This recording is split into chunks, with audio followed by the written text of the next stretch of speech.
Артузо үзүүлж байна.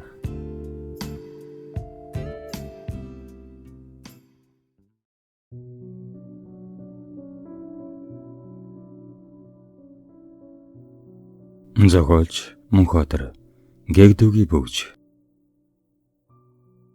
Намрын дунд сарын шинийн 17. Үлзий хишиг орсон энэхүү сайхан бэлэгт өдрийг товлон хурмын бэлтгэл базааж өдөр шинийг бүртэлцсээр нуруу юугаж хилээсэн 80 гаруй настай буурал шинэгэрийн хоймор эзлэн намбааж сэтгэлээ мянгантай амраан суулаа.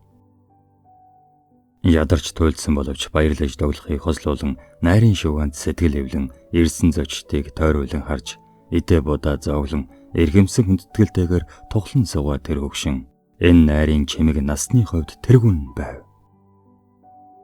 Найгарсан энэ эмгэн ёстой хүн шиг амьдарч хүслээ гүйцэлдүүлсэн гэхэд болохоор сэтгэлийн хайлан хүмүүнийтэй тажээ.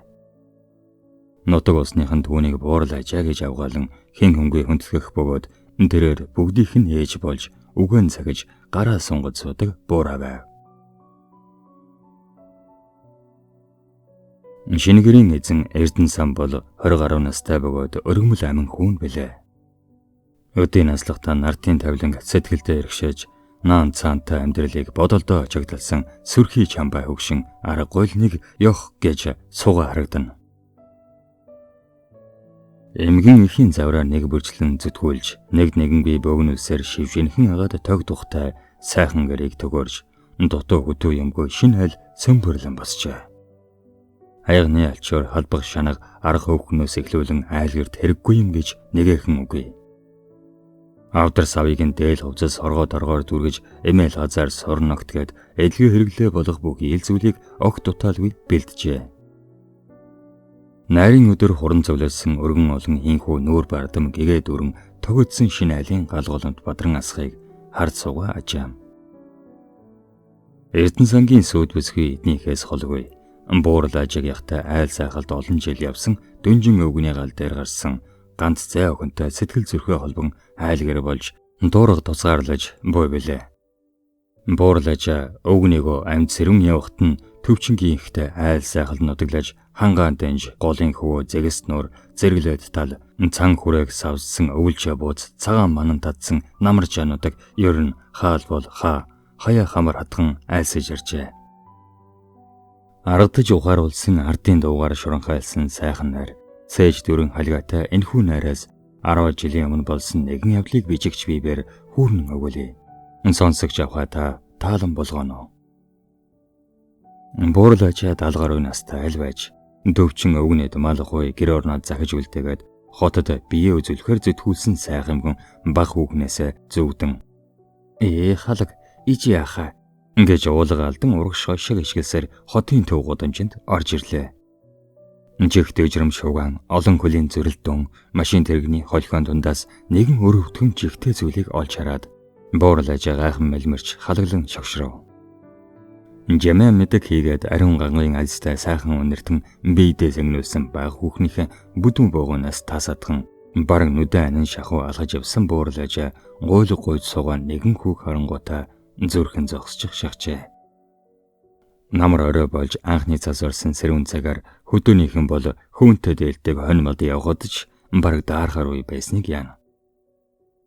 Нэгдсэн эмнэлгийн ард талын төв замын нүхэн гарцны аман дээр 13 орчим насны хүү шар дорны амыг дэлгэн урдаа тавьж хүйтэн гандаг жолоон дээр бөксөөрөө суугаад өвдгөө тэрвэн зөөрөн хүлээж байгаа харагдав. Ганц дан навсархаа ноосон замсны цаанаас туранхай бор хүзөөгөө нугдаалган хоёр гараараа тухай дэрлэн нам унтжээ. Шар дорнд нь 10 атхан 5-ын 3-4 хүн 20-ын дэвсгэрт байгаа бололтой. Буурал ажаа хүүхнийхэн гараас тахир тогоогоо суг татан суллаад хүүгийн өмнө очив. Хөөнтэй дээлийнхэн гадуур хургаан хэмжээртэй хүрэм өнсөд халууд өгж яваа буурал самхан нэмгэн овцтой дагжин суугаад тэр хүүг хараад голоосоо даарах шиг болжээ. Хүү минь ээ, чи чинь оцоглоо байна шүү дээ. Өмсөх овцгүй юм уу? Халаг яадаг вүлээ?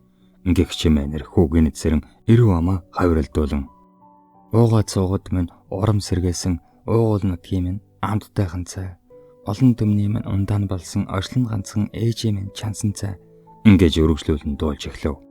Эмгэн бүр гайхшаа баран хоошоо ухаарч хүүг нэвч шовт ажиглан харснаа нулимсаа унган сэтгэл нь намрав.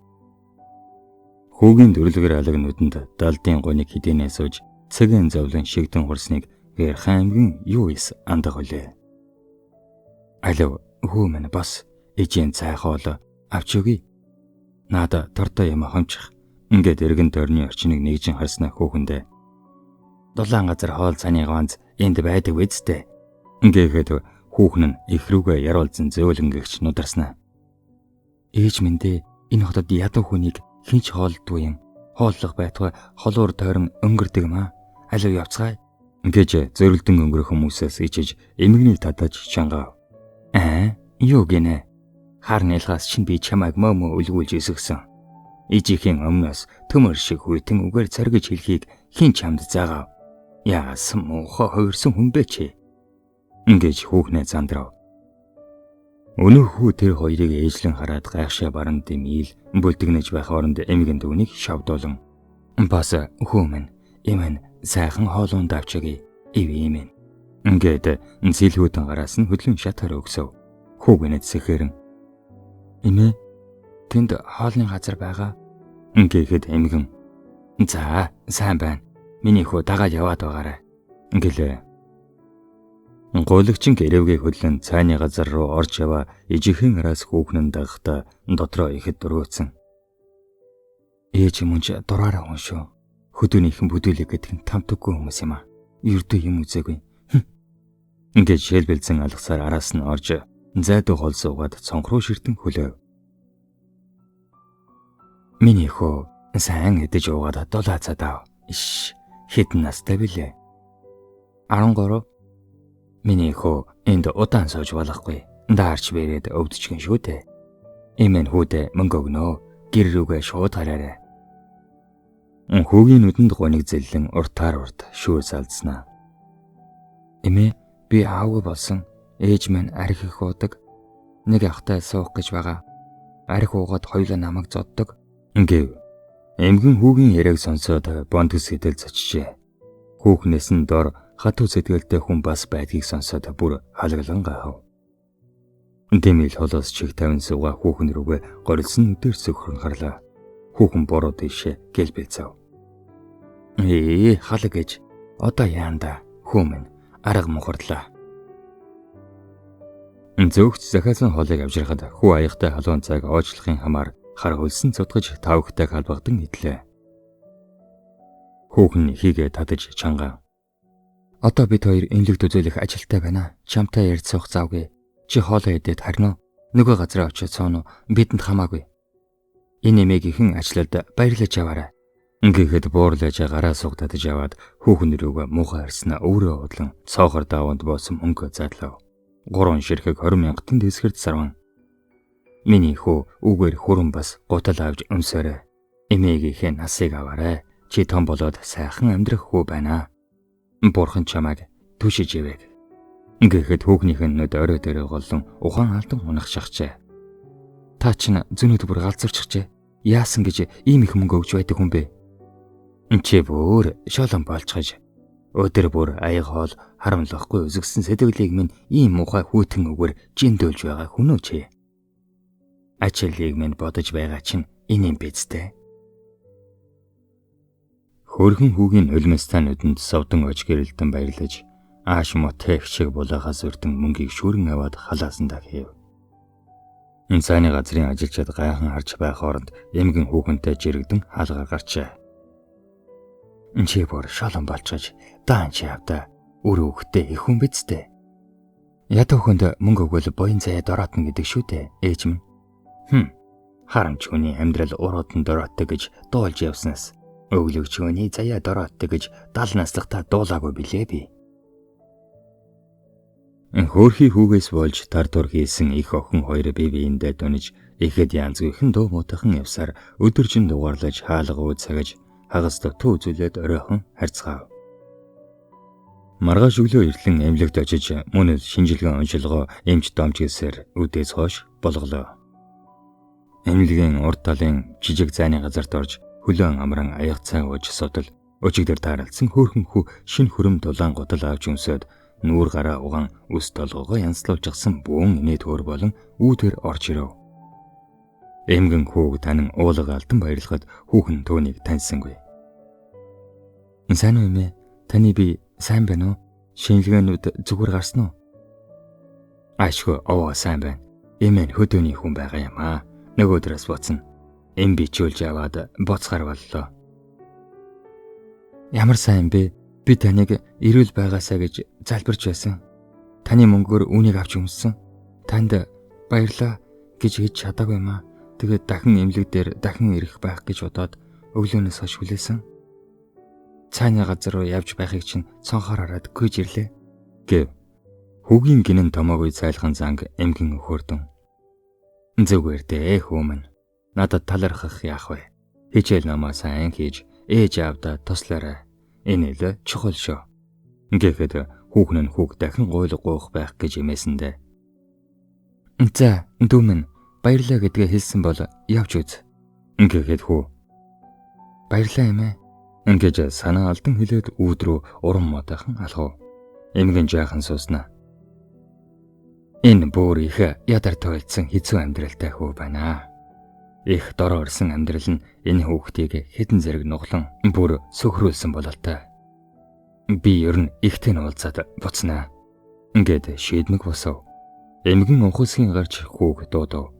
Хүүхэн нь эгийг хориглох гэснэ болон дэмэл араас нь даглаа. Миний охин дагаад яв. Ижийн маргааш нөгөөдөр буцаад л явчихна. Дахиж чамайг зовохгүй. Энэ хүүгийн ихтер очичоод хідэн үг захиж хэлмээр санагдаад байна. Тэгээд гэртээ харьцгаая. Ингээд хүүхэн рүүгээ гуйсан харцаарч ядаж уруулан өмөлзүүллээ. Тэд такси хөлслөн жалга гүрээр дамнан явсаар хотын захын нэгэн айлд ирлээ. Гэр доторх арх тамхины ихүн өнөр ой гутан бөгөөд ингэр замаа ил задгаа тавьсан залуухан эмэгтэйг хараад эмгэн муучран унах төхөв. Бүсгүй хүн согтөө хөлж балмадад огшин байхыг өдийн наслаа огт харж байсангүй. Урд ургасан хомсны үзүүрт нь өлөн хэр харлан харагдаад гарт нь гоёдсан гэмээр ганган янжуур амандаа зүүн удааг нь сониглуулан үлэнгээ. Чи тийм сайхан сэтгэлтэй самгын юм бол хүүг минь аваад өсгөлдөө. Би тэжээж ядах хүн тодорхой. Нэг газар явж байгаад хөлдөөд өгчвөл яалтай билээ. Гэлээ. Хинтээ ярьж байгаагаа мэдгүй шахам согтөө байж бас сөрхий ороолгон үгтэй бүсгүй байлаа. Согтөө зэрүүн алин цагт нь ч хэлэх үгээ онож олж байгааг нь харахад орчлонгийн муу сайн юмыг би шүүдэ ихийг үзэж тулсны дохио ажээ. Хомрын орон дээр унтаж байсан хуу загалдаа луужрээр босож хүйтэн ус залглан улаа. Тэрээр дотроо энэ хүүхэд орон гэргүй тэнэж яваад хаа нэгэн газар уусгаад өгчвөл би цагдаад баригдан бүх асуудал үүснэ. Эмгэнд өгөөд явуулчихвал буруу тахгүй. Надад л амар үз. Гэж бодсноо. Эмээмэндээ. Та хүсэж байвал хавар дулаартал гэртээ байлгаад буцааж болно шүү дээ. Гэхэд эмгэн. Хүүхдүүд минь намайг та нар буруу ойлгоод байна. Би хүүгч нь авах гэж ирээгүй юм аа. Хотын төвд даарч бэрээд сууж байхад нь өрөвдөд 5 үг салсан. Миний хүүхдүүд ийм сайхан залуу насанда арх тамхинаас хол байж үр хүүхдээ анхаараач дээ. Иви. Нэлэг хамтан хээр гадаа хөтөн нодонд хоол ондгүй хэцүүдэн шүү дээ. Ингээд хүү ихийнхэн дэргэд очиод амжилтлан голоо. Ээжээ би энэ эмээтэй өвлийг өнгөрөөгөөд хавар эргээд ирээ. Ингээд ихэн. Тэгээ чамайг сургууль суулгах мөнгөч байхгүй. Гадуур дэмий тэнэж байхаар тэрэн дээр. Ингээд. Эмгэн гинтийн энэхүү асуудалд бөөгөр балмагдан хүүхэн рүүгээ том гарав. Хүүхэн өөрөө үл мэдгээсэн шиг айлын өдрөө харцаа төрүүллээ. Өрөвдгөн дүр зураг орон гэрийн байдлыг эмгэн ажиглан гайхаж зогсноо хүүгийн гурдаж гуйсан торомгорнуудыг хараад зүүн талын орон дээр очиж суув. Хүүгийн хойд аав төрүүлсэн их хоёр тань элен далангүй ярьж хөрөөд ян тан тохирж аваад хүү хөдлөн гэрээс гарчаа. Арх тамхины ажилдаа яарсан хүмүүс тэднээс салахын төс. Эдэшний цагаар 3 богийн мах явуулнаа хүүхэд. Наад арх тамхи болоорой та нар. Хүүдээ санаа зовлтгүй дээ. Ингэсээр гарахад сагал дээр баярлан. За тэгнэ эмээ. Ингэсээр хоцров. Тэр цагаас хойш 10 жил өнгөрч Эрдэнэ сан 23 хүрлээ. Буурал ээжээсээ алхамж олдсонгүй. Эхэн сагалд нөхрөөсөө салж дахин өөр хүнтэй дээр нэгдэгсэн боловч олигтой амьдрал олсонгүй явсаар өтөжээ. Эрдэнэ зам намар хавартай хоолны мах, аар бол урам, аар сархан юм базан их төрөө очихор явдаг боловч 5 хоног бололгүй буцаад л ирнэ. Эрүүсэж эсхий сунаж малзнуудтай ажил чамба эдэр сайхан залуу болж танигдахын аргагүй хуурчээ. Буурал ээжтэй түшиг болж нөмөр хишгийг нь хүрдэж дэм-дэрэндээ сайхан амьдэрсаар эмээ 80 насыг зооглон нас бай дүрсэн залуу анхны хайрын учралтайгаа золгожээ. Нарийн зүүн талд суусан төрсөн ижийн арх уухгүй гэж өөртөө амлан бие барин цом байсуу. Нарийн гол суусан буурал ижийн уйлж өмрөхгүй гэж өөртөө амлан бие сулан цэмпийсүү. Хүүгийн өмнө сэтгэлийн нөмөр төрөлсөн хоёр ээж олны харцнаас онцгой таан дор дороо инээмсэглэн сууцгаалаа. Төрсөн их гэнэт хүүгийнхэн гарыг хараад сэтгэлийн хүлээс алд дуран ойлгох шахав. Эрдэнэ сан аавынхаа бүгжийг гартаа зөөсөн байхыг ажигласан эхийн сэтгэл яахан өмрөхгүй байх үлээ. Өмнөн халаглаж өөрийгөө дотогшоо намарчээ. Өөцийн чинээ хүүдээ баярлан цээжин дотроо аяархан нэгшөө. Анх айлын бэр болоод эсхийн дээр бууж байхдаа хадам аав ээж хоёрын тэдэнд хос бэлзэх ороонд нь хийж өгснийг Эрдэнэ сангийн ээж эргэн санаад сэтгэл хөдлөн димэл өөрийгөө шимхэцв. Туулж өнгөрөөсөн эрээ зэргийн амьдал дор зоргоороо туужиж илээсэн боломжгүй замлаа бодоод галзуурн хашгирмаар санагдлаа. Нарийн жодог төмний хац дууны шуранхай түүнийг номогдхон хүлжээ. Нөхрөө өд болсноос хойш нэг бүгжийг нь архинаас үрж нөгөөгийг нь ололгүй тэр чигээрээ мартсан байж л дээ. Гээгдүгийн бөгж ихийнхэн сэтгэлийг нэвт гэрэлтүүлэн цаг олын гэгээн бодол гуниг зовлон алдаа харавсал ухаарал сургамжийг төмөн өнгөөр цацран сарнолов. Хүүдээ үнэхээр их баярлаа. Баярлаа хүмүүн.